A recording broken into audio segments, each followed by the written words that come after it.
Hi my dear friends, ഞങ്ങളുടെ super woman 369 ചാനലിലേക്ക് എല്ലാവർക്കും സ്വാഗതം.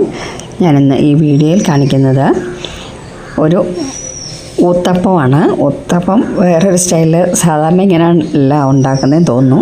കാരണം സവാളയൊക്കെ നീളത്തിലൊക്കെ അരിഞ്ഞാണ്. ഇത് ഞാൻ വേറൊരു സ്റ്റൈലിലായിക്കോട്ടെ എന്ന് വിചാരിച്ചു. ക്യാരറ്റ് ചെറുതായിട്ട് അരിയുകയാണ്. ഒരുപാടങ്ങ് ചെറുതായിട്ടല്ല, ഇച്ചിരി വലുതായിട്ട്. ഒരു വലിയ ക്യാരറ്റ് തന്നെ രണ്ടായിട്ട് മുറിച്ചെടുത്തതാണ്. അത് ചെറിയ പീസസ് ആക്കിയതിന് ശേഷം ഒരു മിക്സിയുടെ ജാറിലേക്കിട്ട് ഒന്ന് കുരുകുരാന്ന് അടിച്ചെടുക്കുകയാണ്. ഒന്ന് ക്രഷ് ചെയ്ത് എടുക്കുകയാണ്. ഒരു സവാളയും നൈസായിട്ട് കീറിയിട്ട് കുരുകുരാന്ന് അരിഞ്ഞെടുക്കുകയാണ്. ഇത് രണ്ടും മാത്രമേ നമുക്ക് അരിയാനുള്ളൂ. പിന്നെ ഒരു പച്ചമുളകും കൂടെ ചെറുതായിട്ട് അരിഞ്ഞിടുന്നുണ്ട്. പച്ചമുളക് ഞാൻ കുട്ടികൾക്കിട്ടില്ല, കുട്ടികൾക്ക് ഇടാതാണ് എടുത്തത്. ഒരു പാൻ അടുപ്പിൽ വെച്ചു.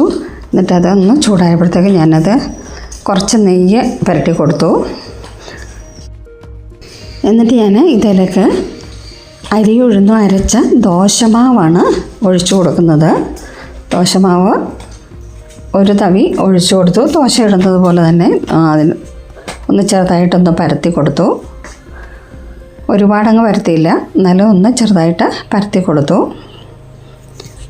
എന്നിട്ട് അതിൻ്റെ പുറത്തേക്ക് ആദ്യം ഞാൻ ഇട്ട് കൊടുക്കുന്നത് കുറച്ച് തേങ്ങ തിരുമ്മിയത് ഒന്നുകൂടെ ഒന്ന് പൊടിച്ചിട്ട് അതാണ് അതിൻ്റെ പുറത്ത് ആദ്യം ഞാൻ ഇട്ട് കൊടുത്തത്. എന്നിട്ട് അതിൻ്റെ പുറത്ത് വീണ്ടും ഇട്ട് കൊടുത്തത് സവാള കുരുകുരാന്ന് അരിഞ്ഞതാണ്. അത് ദോശയുടെ എല്ലാ പോർഷനിലും എത്തത്തക്കവണ്ണം ഇട്ട് കൊടുത്തു. എന്നിട്ട് അതിൻ്റെ പുറത്ത് പിന്നെ ഞാൻ ഇട്ട് കൊടുക്കുന്നത് ക്യാരറ്റ് അരിഞ്ഞതാണ്.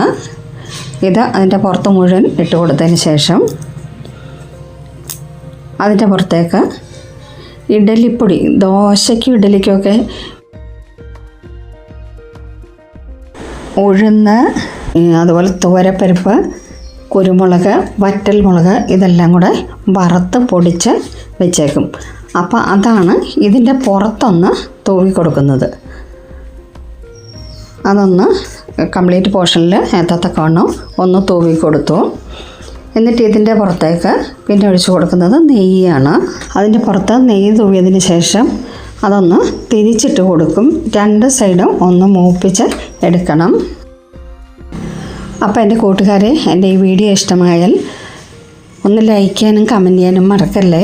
അതുപോലെ എൻ്റെ ചാനൽ ആദ്യമായി കാണുന്നവർ ഒന്ന് സബ്സ്ക്രൈബ് ചെയ്യുക, ബെല്ലൈക്കൺ ക്ലിക്ക് ചെയ്യുക, ഓൾ എന്ന ഓപ്ഷൻ കൂടി എനേബിൾ ആക്കുക. ഓൺ ദ സ്പോട്ടിൽ തന്നെ നിങ്ങൾക്ക് അടുത്ത വീഡിയോസ് അപ്ലോഡ് ചെയ്യുമ്പോൾ നോട്ടിഫിക്കേഷൻ കിട്ടും. ഓക്കെ. അതുപോലെ ഈ വീഡിയോ ഇഷ്ടമായാൽ നിങ്ങളുടെ ഫ്രണ്ട്സിനും റിലേറ്റീവ്സിനും ഒക്കെ ഒന്ന് ഷെയർ ചെയ്യുക. ഓക്കെ. അപ്പോൾ ഇതുപോലെ തന്നെ ഞാൻ ബാക്കി ദോശയും ഊത്തപ്പം ചുട്ടെടുത്തു. അപ്പോൾ ഇത് സിമ്പിളായിട്ട് നമുക്ക് എളുപ്പം വീട്ടിൽ കുട്ടികൾക്ക് ഉണ്ടാക്കി കിടക്കാൻ പറ്റുന്ന ഒരു പലഹാരമാണ്. എപ്പോഴും നമ്മുടെ വീട്ടിൽ അരി ഉഴുന്നൊക്കെ അരച്ചതുണ്ടാവുമല്ലോ, എളുപ്പം നമുക്ക് ഉണ്ടാക്കി കൊടുക്കാൻ പറ്റും. ഓക്കെ. അപ്പോൾ എല്ലാവരും ഇതൊന്ന് ട്രൈ ചെയ്യുക. നിങ്ങളുടെ വിലയേറിയ അഭിപ്രായങ്ങളും നിർദ്ദേശങ്ങളും കമൻറ്റ് ചെയ്യുക. Okay. Thank you so much.